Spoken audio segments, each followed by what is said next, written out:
চট্টগ্রামে অস্ত্রের ঝনঝনানি, হুটহাট গোলাগুলি, হত্যা আর সন্ত্রাসীদের অবাধ বিচরণ ঠেকাতে এবার বড় ধরনের অভিযানে নামল যৌথ বাহিনী। সন্ত্রাসীদের আস্তানা জঙ্গল সলিমপুরে এই অভিযানে হেলিকপ্টার, সাঁজোয়া যান সহ অংশ নিয়েছে পুলিশ, বিজিবি, সেনাবাহিনীর প্রায় ৩,০০০ সদস্য। ভোর থেকে চারপাশ ঘিরে অভিযান শুরু হয়, তবে দুর্বৃত্তরা প্রবেশ পথে প্রতিবন্ধকতা তৈরি করলেও অভিযানে বিপুল অস্ত্র উদ্ধার সহ গ্রেপ্তার হয় ১০ থেকে ১৫ জন। এ নিয়ে আরও জানাতে অভিযান স্থল থেকে যুক্ত হচ্ছেন শোয়েব রহমান। শোয়েব, অভিযানের সবশেষ কি তথ্য রয়েছে আপনার কাছে এবং এখনো অভিযান চলছে কিনা?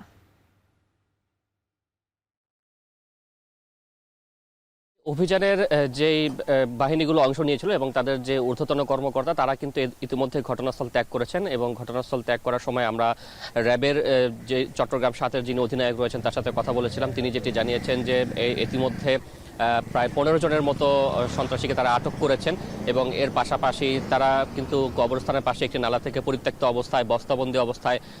অনেক অস্ত্র এবং গোলাবারুদ উদ্ধার করেছেন এবং সেই অস্ত্রগুলোর মধ্যে দেশি এবং বিদেশি দুই ধরনের অস্ত্র রয়েছে বলে কিন্তু তিনি আমাদেরকে জানিয়েছেন। এবং তিনি বলেছেন যে এই অভিযান চলমান থাকবে এবং সেই সাথে আইনশৃঙ্খলা বাহিনী বা যৌথ বাহিনীর পক্ষ থেকে ঘোষণা দেওয়া হয়েছে যে এখানে একটি র্যাব এবং পুলিশের পৃথক দুটি ক্যাম্প স্থাপন করা হবে এবং সেই অনুযায়ী কিন্তু এখানে তারা অবস্থান করবেন। এবং র্যাবের অধিনায়ক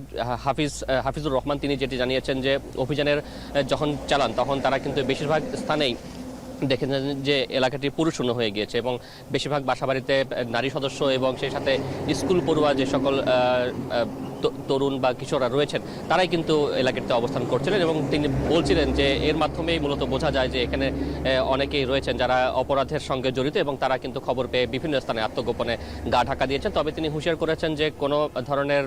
এইখানে অবস্থান করে সন্ত্রাসী কার্যক্রম পরিচালনা করতে দেওয়া হবে না বলে কিন্তু আইনশৃঙ্খলা বাহিনীর পক্ষ থেকে একেবারে দৃঢ়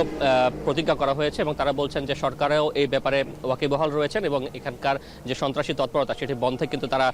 সব ধরনের ব্যবস্থা নেওয়ার জন্য বদ্ধপরিকর রয়েছেন এবং তারা বলছেন যে এখানে মূলত যেই অভয়াশ্রম সন্ত্রাসীদের সেখানে তারা সড়কটিতে কিন্তু বিভিন্ন বৈদ্যুতিক পিলার, বিভিন্ন দোকান কিংবা বিভিন্ন জায়গায় সিসিটিভি ক্যামেরা স্থাপনের মাধ্যমে নজরদারি করতো এবং সেই সিসিটিভি ক্যামেরাগুলোও কিন্তু তারা জব্দ করেছেন। প্রায় শতাধিক সিসিটিভি ক্যামেরা কিন্তু এই যে প্রবেশপথ রয়েছে সেই প্রবেশপথ থেকে একটি অংশ পর্যন্ত সিসিটিভি ক্যামেরার আওতায় ছিল এবং সেটি তারা জব্দ করেছেন। এবং